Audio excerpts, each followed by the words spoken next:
2.5 Admins, episode 231. I'm Joe. I'm Jim. And I'm Alan. And here we are again. Edge.io bankruptcy results in endpoint change for Microsoft. Yeah, this one is quite amusing. So Microsoft kind of surprised a bunch of .NET developers over the Christmas holidays by being like, oh, you know those URLs you've been building into all your applications forever on how to like install and get your artifacts? Those all have to change now because our CDN, turns out, it seems, owned the domain azureedge.net, and they've declared bankruptcy and got bought, and we can't find someone there to transfer the domain back to us. So we need you to switch everything to pull from builds.net.microsoft.com. Love that. Or if it's the CI build, you can use ci.dot.net. Is DOT a TLD, Alan? Because if it was, we could get dot. This is like Abbott and Costello, man. I want dash dot dot.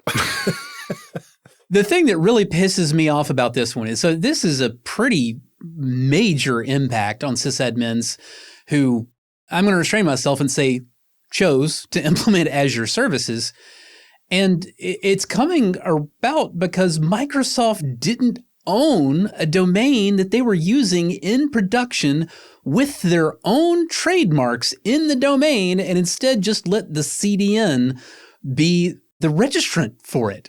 Because in order to lose control of the domain and have to switch to a different one the way Microsoft is right now, you have to lose control of the DNS. And if you lose control of the DNS, the thing that you do is you take control back of the DNS, which if you're the registrant for the frickin' domain, you can do at the registrar by changing what the authoritative DNS server for the domain is. So in order to say like, oh, there's nothing we can do, Edgeio's gone out of business and therefore we can't use these URLs anymore, means that Microsoft never owned the domain.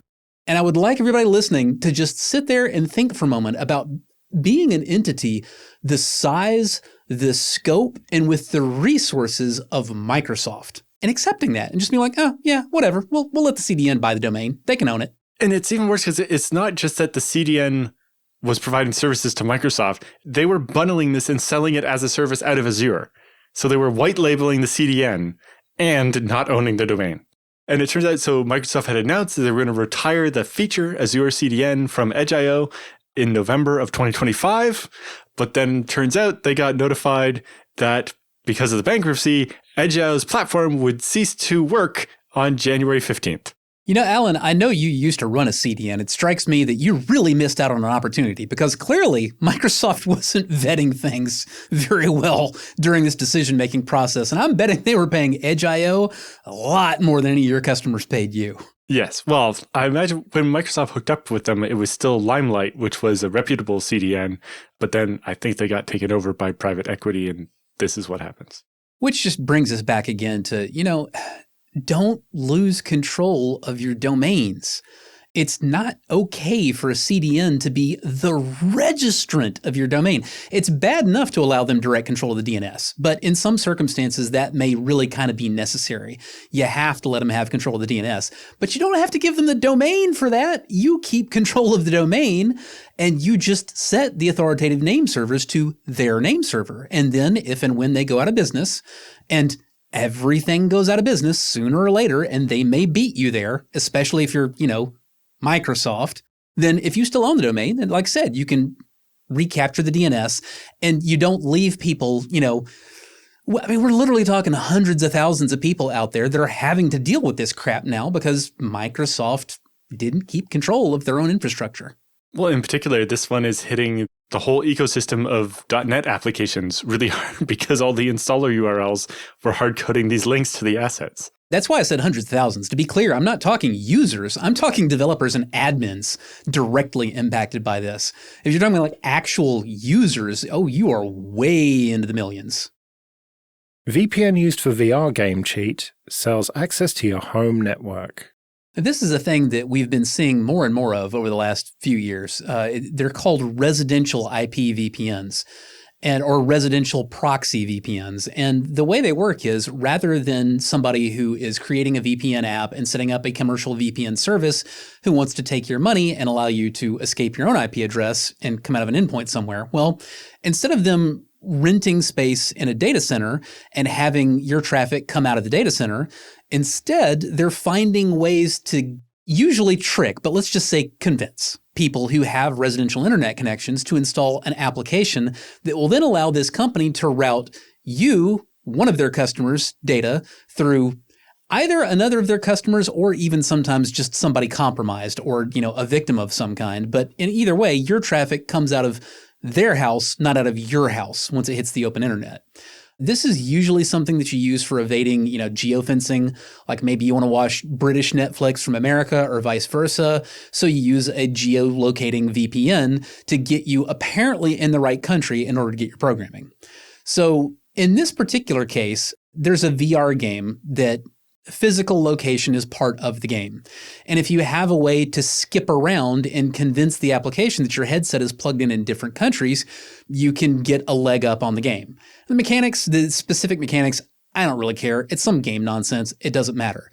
The interesting part is that this guide got released on how to use a geolocating VPN to cheat and get ahead in this game. And the guide that was released that lots and lots of people have been following to the letter specifically mentions one of these VPNs that does a residential proxy.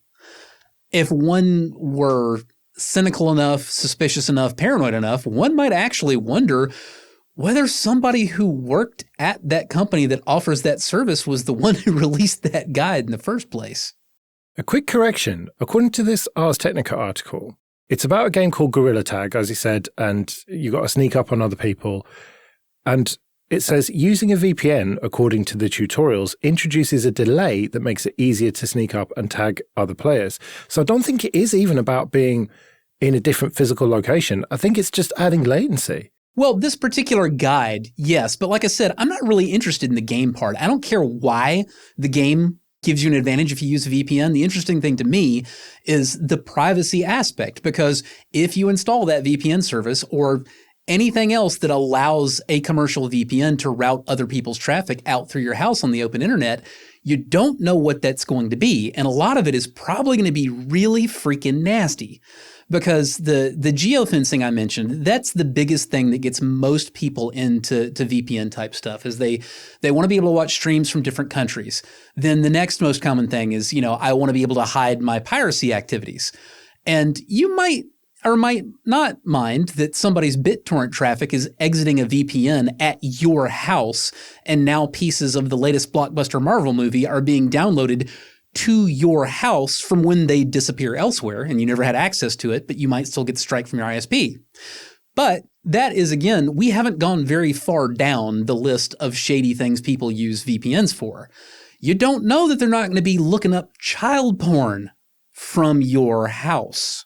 So you want to think really hard and really long before you install some application that allows other people to proxy their traffic out from your IP with your name on the bill. Again, I can understand the appeal to some of this, especially as some of the video streaming services actively block VPNs now, partly to satisfy rights holders, not because they care. I can understand why you'd want to exit on a residential IP instead of obviously this IP belongs to a VPN. But at the same time, if you're going to let people exit through your home internet connection, make sure you understand all the implications of that before you do it, and then probably reconsider and don't do it anyway. The worst thing about it is somebody is making money off of that huge risk that you're taking, and it ain't you. You ain't getting a penny of it. You are just taking all the risk that somebody's going to be downloading child porn, uploading child porn, pirating software or, Hollywood properties that, the Gestapo are going to come after you for, potentially, doing direct online attacks against things, using you as one of the notorious 7 proxies that the 4chanB user is behind when he attacks somebody. You don't know what all that's going to be. But again, the thing that you can be sure of is every last byte of that traffic is going to be something that somebody didn't want coming out of their house. They would prefer that it come out of yours. Yeah, if the VPN is free, you are the product. Well, yeah, and also you've got to look at the business model of something that is free. If that business model is, we're going to show you some ads, okay, that's not ideal, but what can you do? If the business model is, we're going to sell access to your IP to other people for pennies, then shit like this is going to happen. Do we really want to be using VPNs that have to have a bespoke app you can't see inside of, instead of that use a standard VPN program that, maybe I already have? or that is open source and I can trust, as opposed to, this app's so sketchy you have to sideload it on your phone. Or in this case, I guess it was specifically being loaded on the VR headset. So that's a little more complicated. I'm not entirely sure of the details of what can and can't be loaded on that headset, but I kind of feel like VPNs in general might not be allowed directly on the headset. So you might have to sideload any VPN no matter what, because that class of app is not something that you generally want on a VR headset. Because what would you use it for? Well, you'd use it for piracy.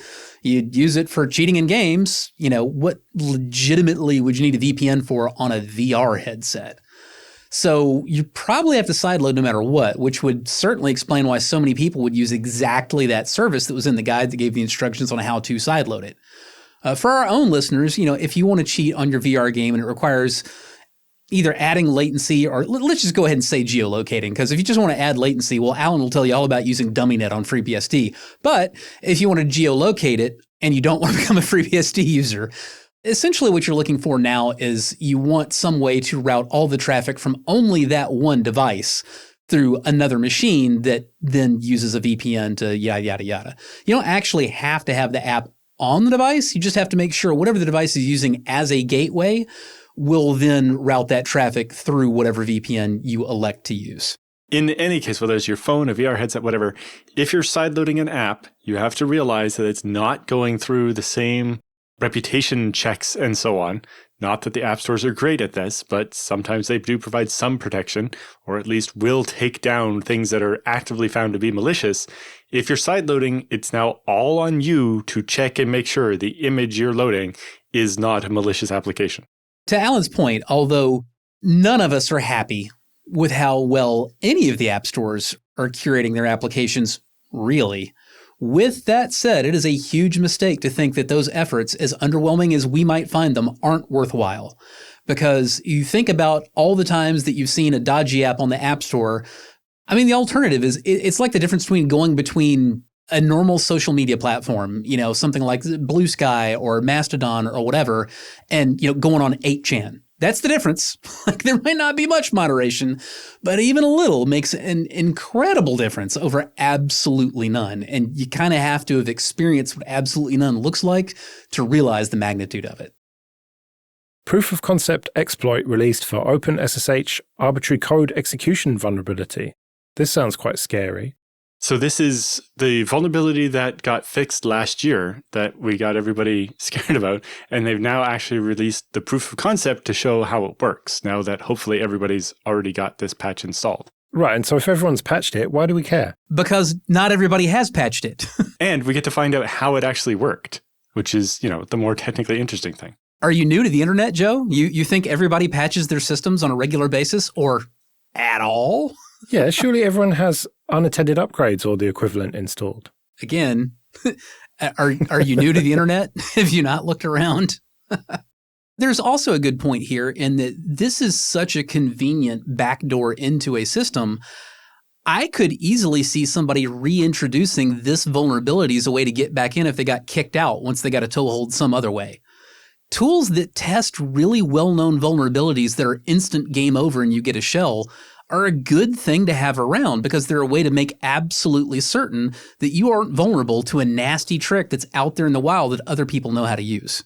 It's kind of funny you mentioned that, especially in that this vulnerability was found and fixed in 2006 and then accidentally reintroduced in the codebase and then found and fixed. And so, yeah, having this to A as part of the regression tests for OpenSSH to make sure that this vulnerability doesn't show up again, but also, like you say, oftentimes, rather than depending on the version string that's spat out by your SSH server to say that it has this fix, using the proof of concept exploit to make sure that it fails when run against your SSH server, especially when you're patching older versions and so on. And it's not necessarily going to say, I'm version 9.9 now. It's going to still say I'm 8.5, which is in the vulnerable range, but you've patched it.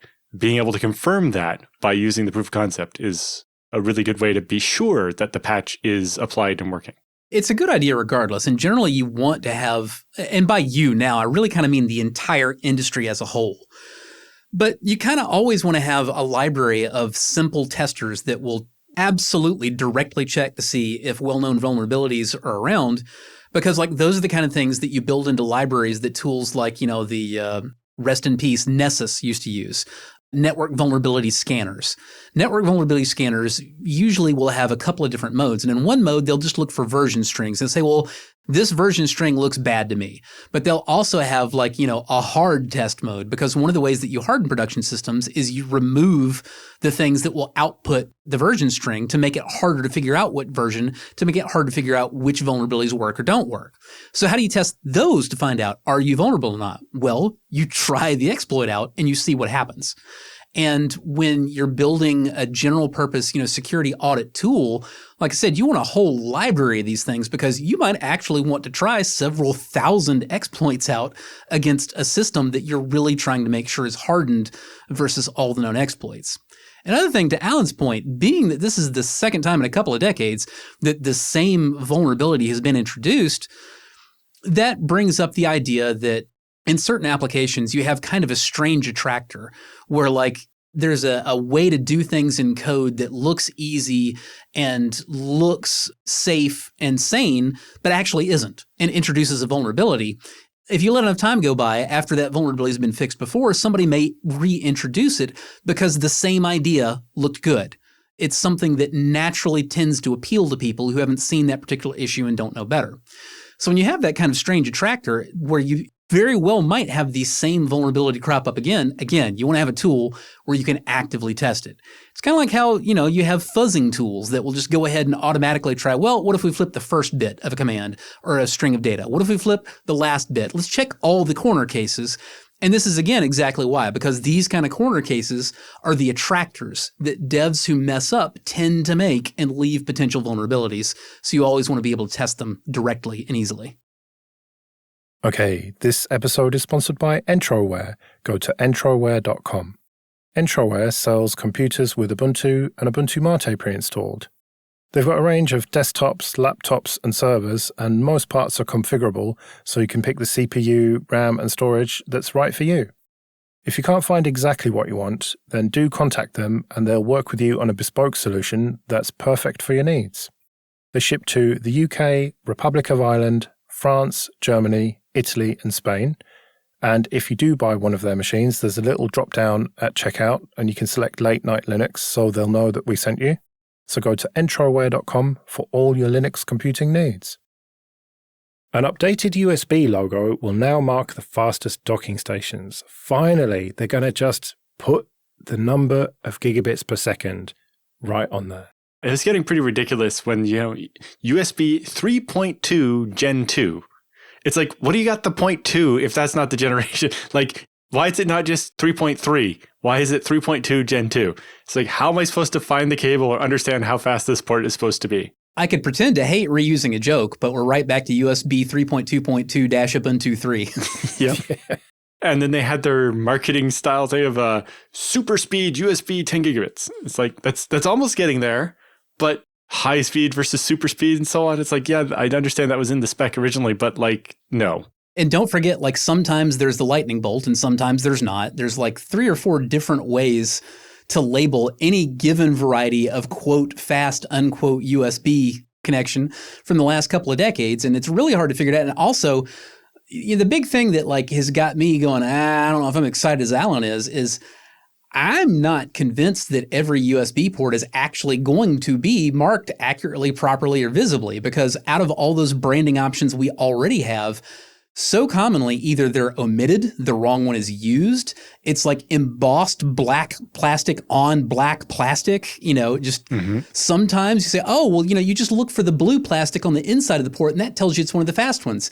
Except when the fastest port on the machine doesn't have the blue insert, which I've seen happen pretty frequently. Yep. I don't think I've ever seen the absolute slowest old school USB 2.0 with the blue, but I won't swear that I haven't either.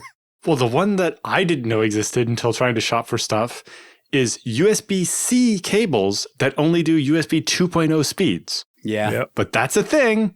And it's like, God damn you for that being a thing. What the actual hell? Why do we have the new connector if it doesn't do the new USB 3 speeds? I'm not even talking needing the 80 gigabits. Why can't it do 20 gigabits like every other USB-C port? How's it? Oh, it's just for charging. Well, they've also got some logos that show you the potential power delivery of cables. Yeah, again, something that'll be really nice to see. But at the same time, now you're trying to fit even more font in, like Jim said, if they're etched or embossed on like the side of your laptop. You remember how thin laptops are right now, right? How are you going to read the font to see if that says 20 gigabits or 40 gigabits? And is that a 60 watts or 80 watts? And now let me invoke the other magical curse word that we haven't so far. Thunderbolt or not. Yeah. I thought the idea of USB 4.0, which hopefully they're never going to call USB 4.0, is that there's not going to be a difference with Thunderbolt. Is it just always have it or whatever? But yeah, it's a whole nother thing. And at least this maybe increases your chance of being able to find the right cable, because looking for USB 3.2 Gen 2 on especially things like Amazon that have the most dog shit search functionality ever, it's like you're never going to find a cable. It's like you put a length in your search term and it'll show you every cable of every length that's nothing to do with the protocol or length that you asked for. Pro tip, if you're searching Amazon or other online vendors for USB cables, don't choose a version of the USB protocol. Search with the throughput or the power handling capacity that you're looking for in the term. You will still find a bunch of false positives and bullshit. However, you'll also find the things that you're actually looking for. You know, this stuff is supposed to be for consumers, and it is more complicated than buying like SAS cables for servers. When we're talking about something as far down the food chain as like a cable, or the simplest chipset dumb devices, you have these issues where you've got, manufacturers who they come across, an entire warehouse full of some shit from 20 years ago, and they'd like to find a way to reuse it because they got access to that warehouse of crap essentially for free. So if they can manage to build a product and get it out the door with that, well, that's just, free stuff into the bottom line. And they won't be able to make it once that stockpile of ancient crap runs out. But until then, they're printing money. This happens a lot. And I suspect this is a lot of reason for all these weird dodgy cables. If you're starting from new parts, I do not really believe it costs enough more to make a 40 gigabit power handling cable than an old school, USB 2 is all it can really handle. There's just not that much more going on there in the manufacturing pipeline. But if you're managing to avoid some of the manufacturing pipeline by reusing old parts, well, there you go. So I kind of feel like we're looking at the results of an industry where vendors have been allowed to do exactly that. Yeah, it's like Intel CPUs. What features does it have? Who the hell knows? Any given product cycle, they release like 40 variants of essentially the same freaking thing. And it's market segmentation. Well, in Intel's case, it's market segmentation. In other vendors, sometimes it's market segmentation. And again, like I said, sometimes it's reusing ancient crap. You see it all the time in like Wi-Fi stuff. You have these things come out, and like you still see IoT devices that say like, 802.11n Wi-Fi. Why do they do that? Not because somebody's manufacturing 802.11n chipsets in 2025, because somebody has access to just skip upon skip upon skip of those things for free. Or, they're just that much cheaper because they're trying to get rid of them, because every day that goes by, they're worth less and less money.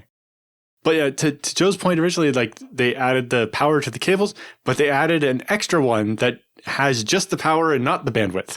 Now, the thing about that is all the power and a little bit of throughput is just effed up. There's no two ways around it. However, there are some specialty cables out there that are power delivery only for when you don't want to risk a potential malware issue plugging your smart device into something that you don't know what data is coming through from it. So you can buy cables that are power delivery only, will not pass a single byte of data. Like the USB condom from the old days. Yep. And those, I think, those are perfectly valid. Those are absolutely worthwhile. But yeah, if you're coming across something that's like USB 2.0 throughput with like USB power delivery 60 watt charging, that's some bullshit, man. 240 watt in this logo here.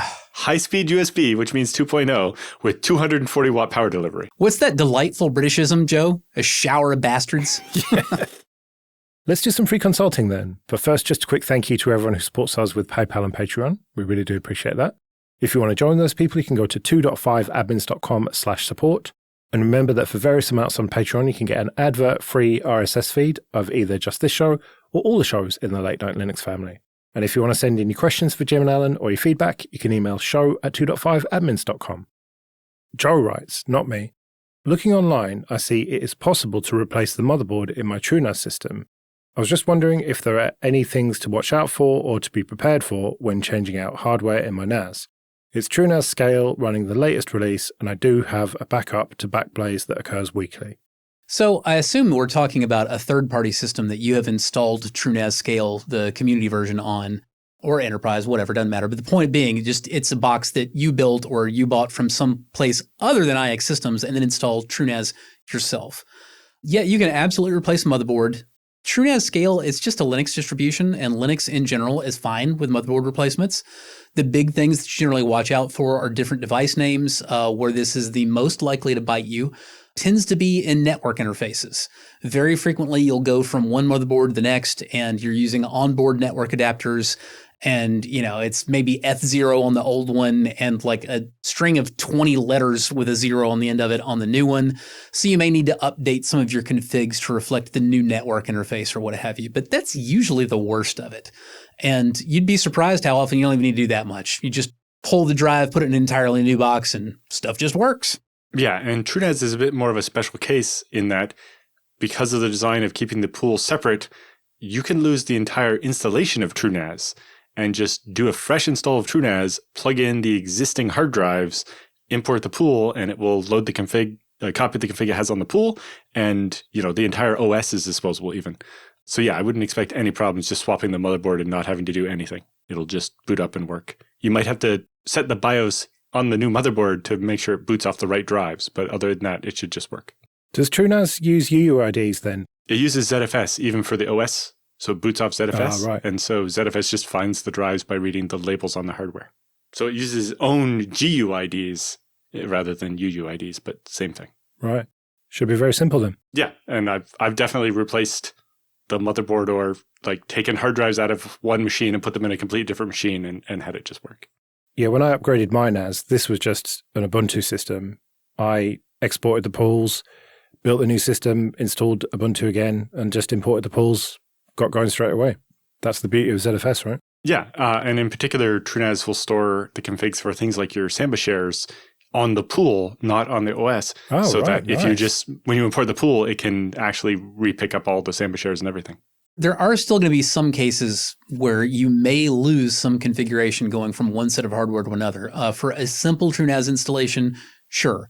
If you've got something that's considerably more advanced and complex, in particular, if you've got multiple network interfaces that do different roles, and you transplant that system into a new motherboard and it has differently named interfaces, there is absolutely no way for TrueNAS to know what configurations go on what interface. So you may have some minor reconfiguration to do there. I want to make sure everybody hears you may have some minor reconfiguration. It may not be literally you just turn it on and you're done. However, it will be simple reconfiguration. You can do it. It's not a huge deal. Right, well, we'd better get out of here then. Remember, show@2.5admins.com if you want to send any questions or your feedback. You can find me at joelrest.com/mastodon. You can find me at mercenarysysadmin.com. And I'm at Alan Jude. We'll see you next week.